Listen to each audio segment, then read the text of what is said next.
김남준 목사님과 함께하는 다시 게으름 구역 공부를 시작합니다.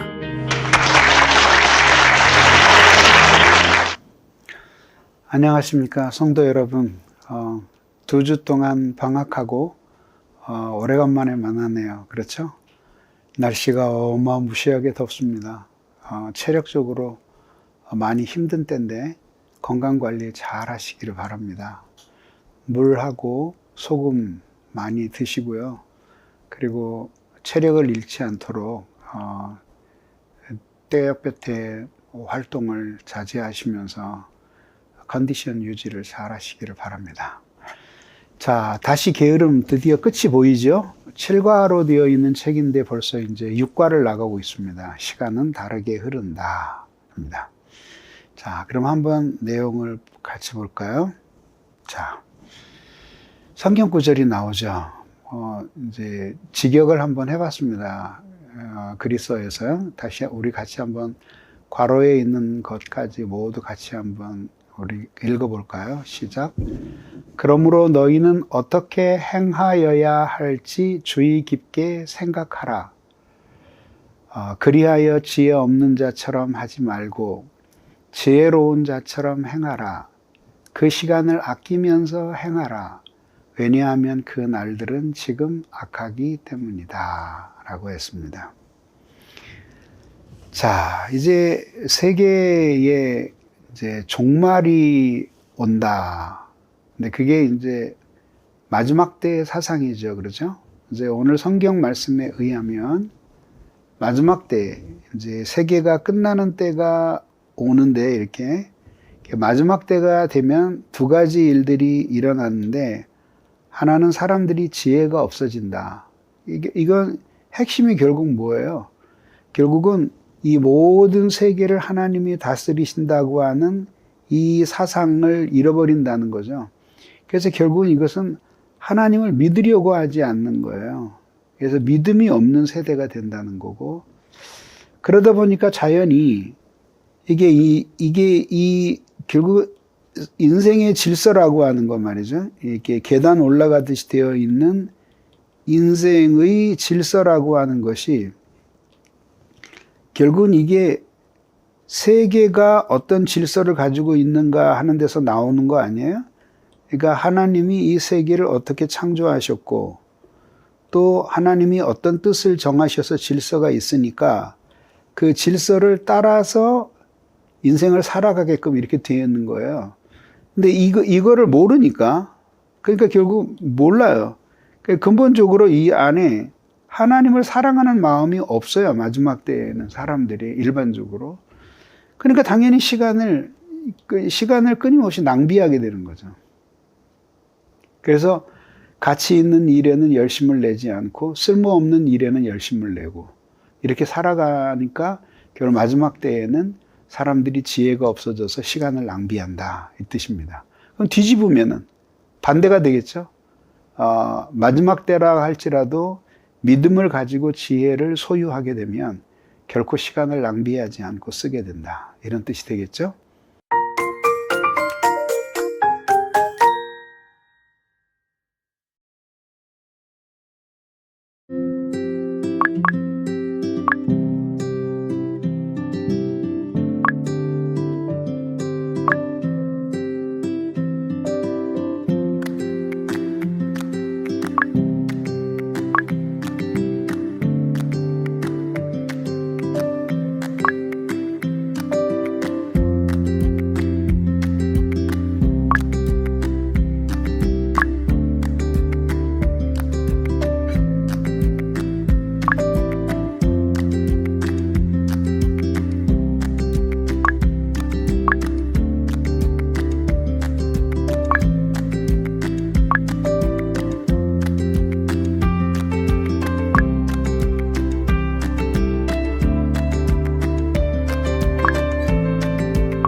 그렇죠.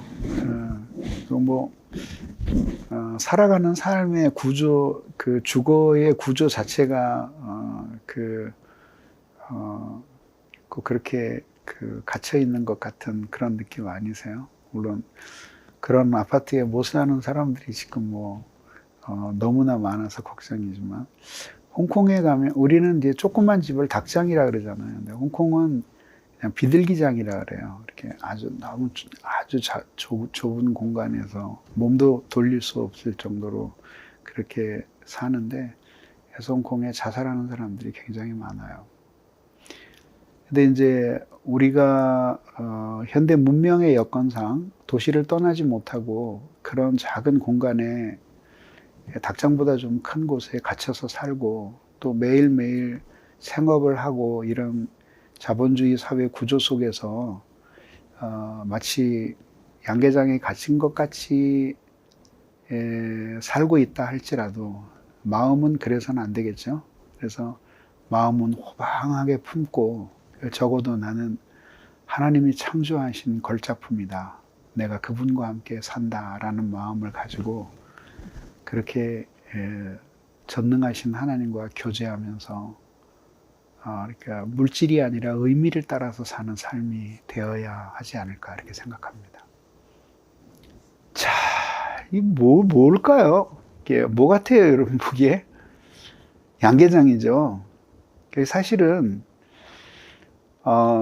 비건이 되고 싶은 유혹을 느낄 때가 많아요.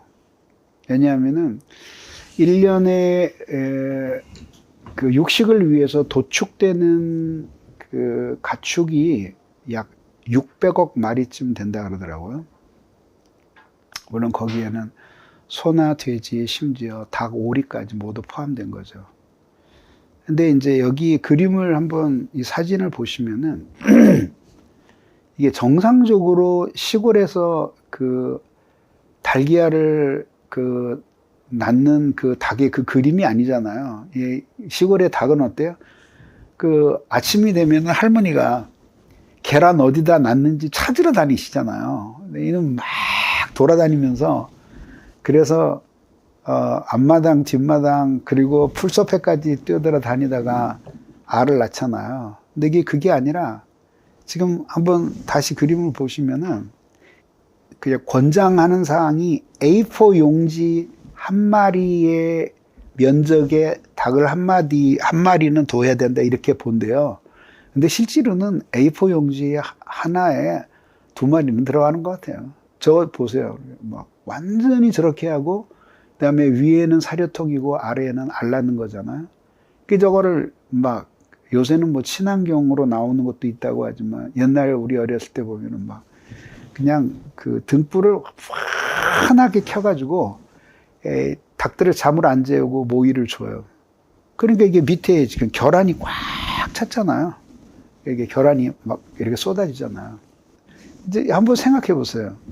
사실 닭이 계란을 낳는 것도 결국은 생육의 수단 아니에요. 생식의 수단이잖아요. 그래서 그 알을 낳으면 닭이 그 알을 품어서 새끼를 까고 하기 위해서 알을 낳는 거 아니에요. 그게 무슨 뭐 도룡령의 알이든지 개구리 알이든지 다 마찬가지잖아요. 근데 이거는 낳기만 하면 족족 인간이 싹 쓸어가는 거죠. 난 저 그림을 보면서 그런 생각을 하는 거죠. 우리가 혹시 저렇게 생각 없이 살면은 저렇게 닭장에 갇혀서 알만 낳는 사람들이 아닌가. 내가 열심히 사료를 먹고 미친 듯이 알을 낳는데 누구를 위한 것인가 하는 그런 생각을 한번 해보는 거죠. 여러분 어떠신가요? 자, 그거를 한번 이렇게 그림으로 옮겨봤어요. 열심히 지금 사람이 일하고 있습니다. 그죠? 일하고 있는데 마음속에 있는 그림은 뭐냐 하면은 겨우 먹고 살기 위한 일이 아니라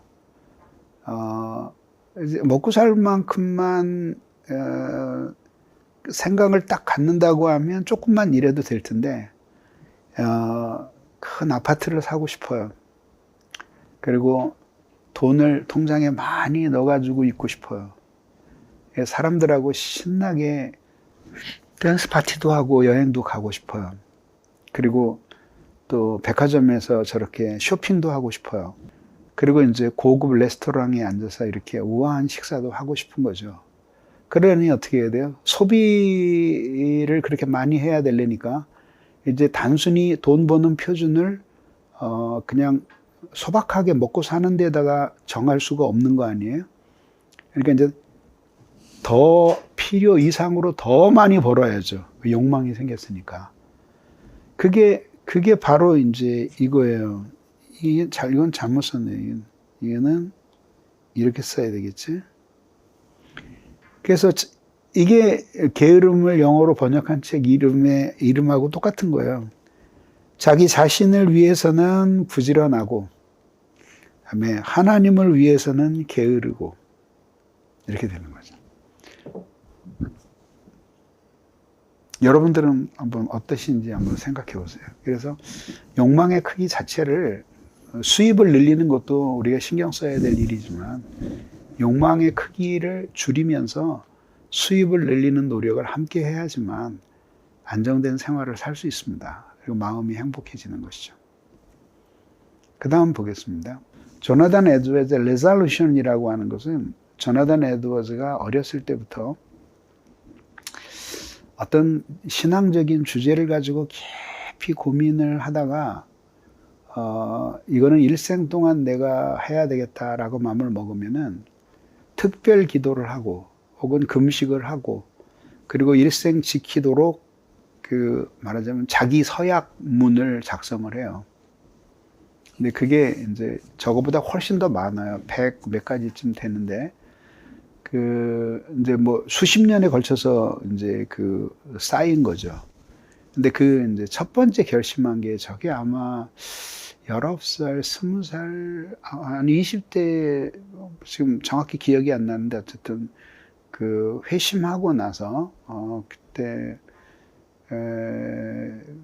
19세, 20대? 그때쯤 아마 썼던 걸로 제가 기억이 돼요. 그래서 에드워즈 전집 제 16권 753쪽에 나오는 건데, 한번 보실래요?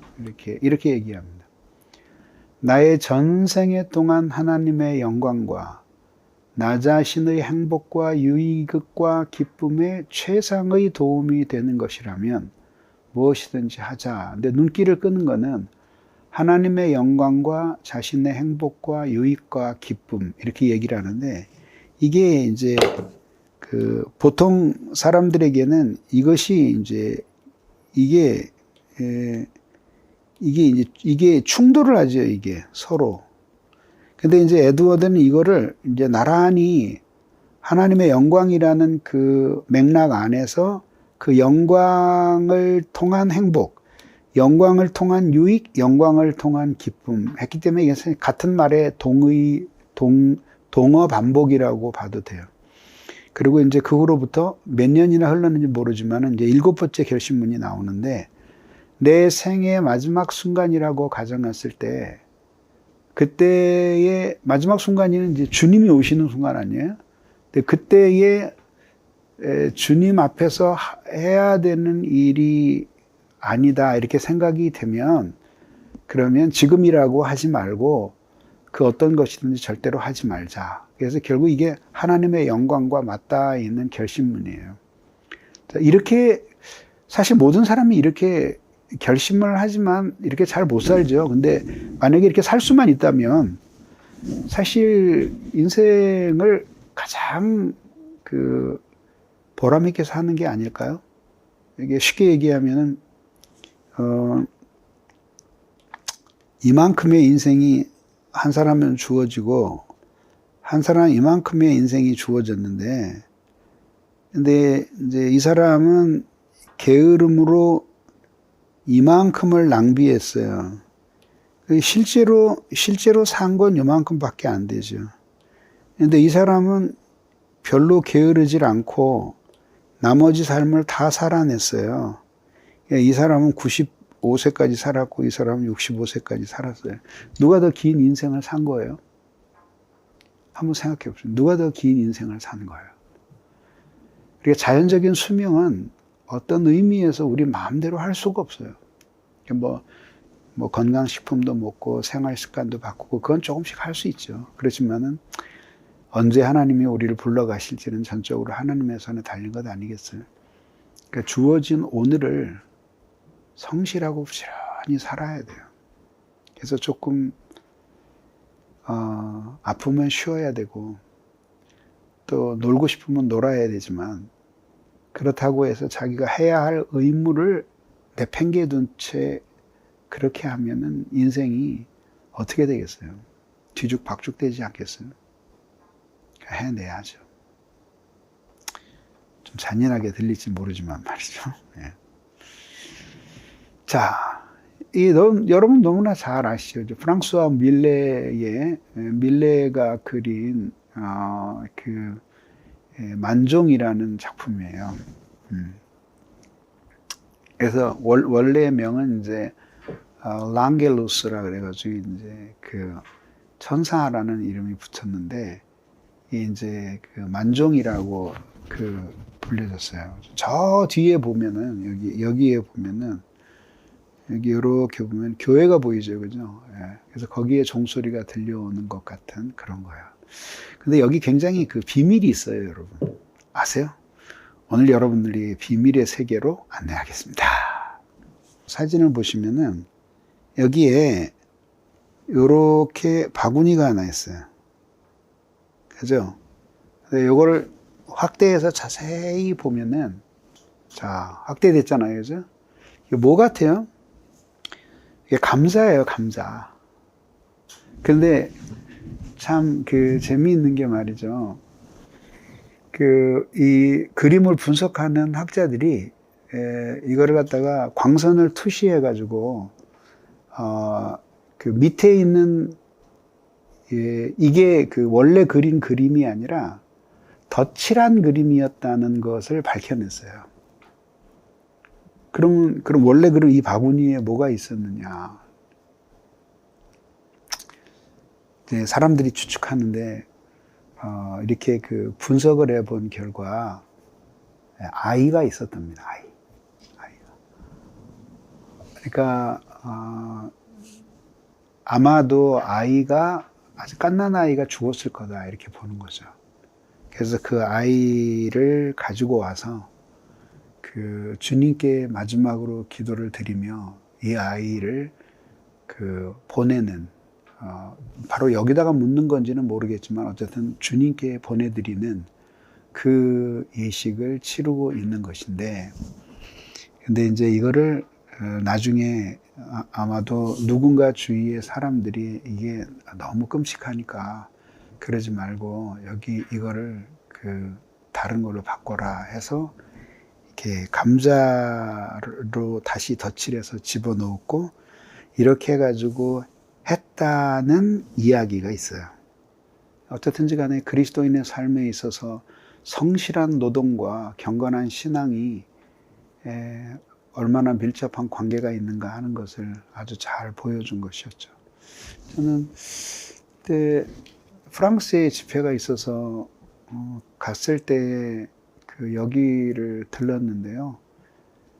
지금 저게 1857년이니까 좀 170년 됐잖아요. 160년 전했잖아요. 근데 지금 가면 저 풍경 그대로예요. 하나도 개발 안 했어요. 그리고 진짜 거기 서 있으면은 저기에 교회당이 보이게 똑같아요. 아주 깜짝 놀랐어요. 그래서 그림을 보면서 한번 심경을 느껴보는 거죠. 아이를 잃고 그러면서도 변함없이 노동하고 그러면서도 신앙으로 그 슬픔을 승화시키고 하나님을 경외하고 감사하면서 살아가는 저 삶에 대해서 우리가 다시 한번 경의를 표하게 되는 것이죠.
그래요. 참 선물처럼 좋은 건 없어요. 그죠? 그러나 또 선물은 어떻게 보면 인간의 마음에 있는 것을 드러내 보여주기도 하죠. 그렇죠? 그래서 그 어미를 기쁘게 하기 위해서 헤로디아가 바쳐 올렸던 세례 요한의 목은 최악의 선물이었죠. 그렇지만 따뜻한 선물도 있죠. 그죠? 그래서 하나님께서 우리에게 살아가면서 위로를 주셔요. 대개 위로는 선물이에요. 기도 응답도 선물이고 또 우리에게 뜻하지 않은 좋은 일자리를 주시는 것도 선물이고 또 언젠가는 지체한 사람이 자기가 승진했다고 아주 기뻐서 보고를 하더라고요. 얘기를 해주더라고요. 그런 것도 하나의 하나님의 선물 아니겠어요? 근데 모든 사람들이 선물을 받고 싶어 하지, 선물을 주고 싶어 하는 사람보다는 받고 싶어 하는 사람이 많잖아요. 그래서, 한번 오늘 생각해 보십시오. 주님께서 오늘이라는 선물을 정말 우리에게 주셨는데, 이 오늘이라는 선물에 대해서 우리가 얼마나 감격하고 있을까? 오늘도 어떻게 살아야 하나? 선물에 대한 올바른 태도가 아니겠죠? 이렇게 어제는 풀잎처럼 말라서 죽을 것 같았는데 하나님이 이렇게 선물을 주셨구나. 이렇게 감사하면서 살아가는 하루가 된다면 오늘 하루도 하나님께 영광을 돌릴 수 있을 것입니다. 자, 이제 어린아이로 태어나서 어린이가 되고 그 다음에 장년이 되고 그 다음에 이제 중년이 돼서 이제 배도 나오고 그러다 보면 나중에 이제 할머니, 할아버지가 되잖아요. 지팡이를 짚고 다니는데 결국은 그렇게 살아가는 모든 날들이 우리는 늙어가지만 그 자체가 하나님을 향해서 그 연애 편지를 쓰는 거죠. 그래서 1, 2, 3, 4라고 되어 있는데 이게는 하루일 수도 있고 한 주일 수도 있고 1년일 수도 있고 그래요. 한 달일 수도 있고 매일매일 적어 내려가는 거죠. 그러니까 취소되지 않아요. 기록은 기록된 대로 주님 앞에 바쳐지는 거죠. 이렇게 생각하면 결국은 어디인가까지 쓰다가 그 다음에는 점점점점점 하고 끝날 거 아니에요. 그래서 결국은 여기에서 사망한 거냐는. 어떤 사람은 이거를 길게 써내려가고 살아있는 동안 한 칸 한 칸 받는 것 그 자체가 우리에게 선물이라는 거죠. 그렇지 않아요? 제가 여길로 평촌으로 이사 왔을 때 2002년도 4월 30날이었는데 2002년도 4월 30날이었는데 벌써 20년이 돼 가잖아요. 근데 잠깐 동안 지난 것 같아요. 정말 잠깐 사이에 흘러간 것 같아요. 그리고 20년의 세월이 더 지나가고 나면 제가 없을지도 모르죠. 또 공과 공부했던 분들은 이제 천국에서 우리가 공과 공부 없이 교제로 우리가 만날지도 모르겠죠. 인생이라는 것이 그런 것입니다. 자, 되게 웃기는 이야기가 있어요. 존 키츠라고 하는 영국의 시인이에요. 저도 젊었을 때 이 사람 시를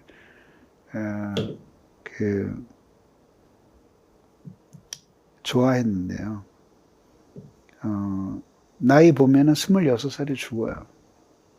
근데 90살의 영문학자가 평생을 키츠를 연구했는데, 죽을 때가 다 되었는데도, 키츠는 너무 심오해. 내가 알기에는 너무, 높은 세계야. 그리고, 죽었대요. 근데 정작 연구 대상인 키츠는 26살에 죽었는데 말이죠.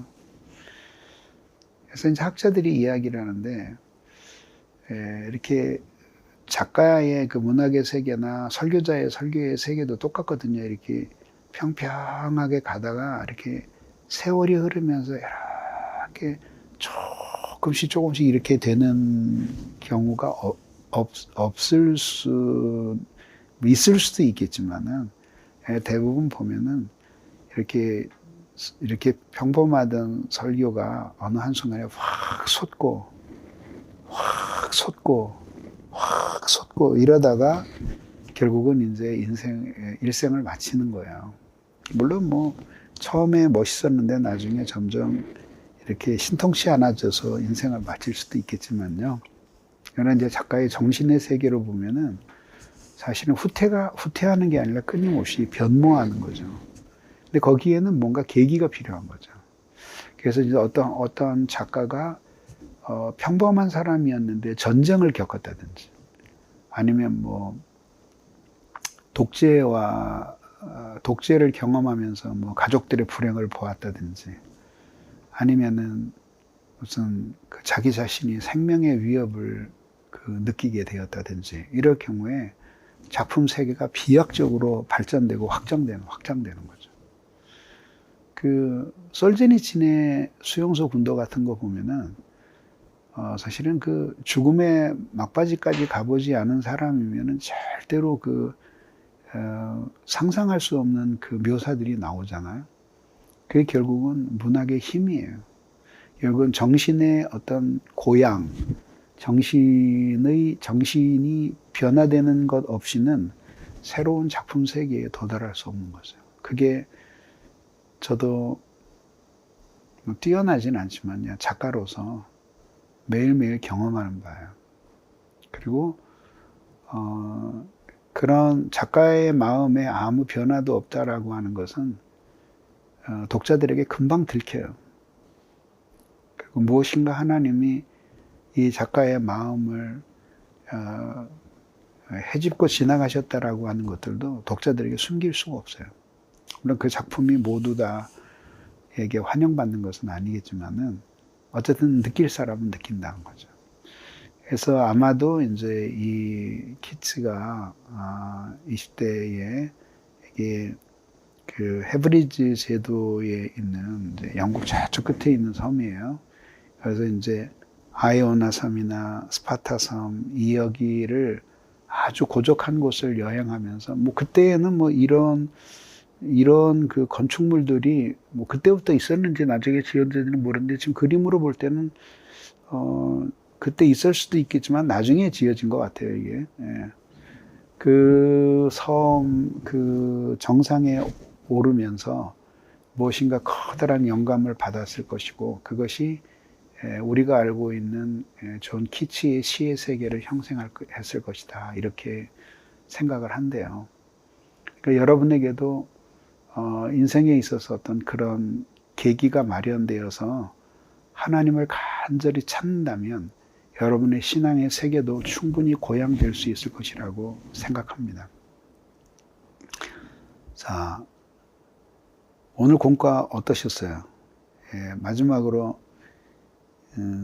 제가 찍은 사진 2장을 여러분들에게 선물로 보여드리려고 합니다. 양수리입니다. 예쁘지 않나요? 아주 절묘한 그림이, 절묘한 구도죠, 그죠? 남한강과 북한강이 만나는 길목에서 구름대가 강물처럼 모이듯이 산봉우리 사이로 몰려들고 있는 장면이고, 그리고 도망하려는 쫓겨나지 않으려는 낮과 밀고 들어오려는 밤이 만나는 시점이에요. 실제로 봤을 때는 이 사진보다 훨씬 아름다웠어요. 카메라가 아이폰이 아니라 좀 더 좋은 카메라였으면 더 작품이 나왔을 텐데 하는 생각이 들어요. 선물로 하나만 더 보여드릴게요. 이거 어떠세요? 이건 시간이 좀 더 지났는데 이제 밤이 아래서부터 밤이 이렇게 삼키면서 하늘로 이제 어둠의 세력을 확장해가는 광경인데 여전히 저 구름이 저렇게 아주 신비스럽게 빛나고 있고 산의 아래에 비치고 있는 작은 불빛들은 여전히 사람이 살고 있고 밤이 와도 인생은 계속된다고 하는 애틋한 그 자연 속에 있는 아주 작은 존재로서의 인간의 애틋함 같은 것들이 느껴지지 않으세요? 안 느껴지시면 할 수 없고요. 근데 작가로서는 그런 마음을 전하고 싶었어요. 무더운 여름철 건강 조심하시고 다음 주에 우리 이 책의 대망의 마지막 끝을 보도록 하겠습니다. 감사합니다. 늘 건강하시기 바랍니다.